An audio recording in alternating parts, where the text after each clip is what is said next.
ఉన్నారు. పిల్లలు సమాజానికి ఒక ఆస్తి. ఒక బిడ్డ ఉంటే 15,000, ఇద్దరు బిడ్డలుంటే 30,000, ముగ్గురుంటే 45,000, నలుగురుంటే 60,000 రూపాయలు మీ ఇంటికి వచ్చే బాధ్యత నాదే.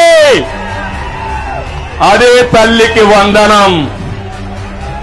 ఈ విషయం కూడా ఇంటింటికి చెప్పాలి. ఇది కాకుండా దీపం నేనే పెట్టా, దీపాన్ని ఆర్పేశాను.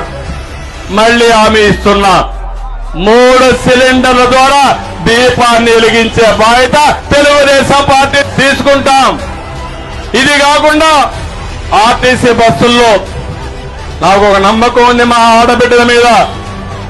మీ ఆత్మ గౌరవాన్ని పెంచడానికి ఎక్కడికి పోవాలన్నా దర్జాగా ఎవరు అడిగే పని లేకుండా ఉచిత ప్రయాణ సౌకర్యం ఏర్పాటు చేసే బాధ్యత తెలుగుదేశం పార్టీది.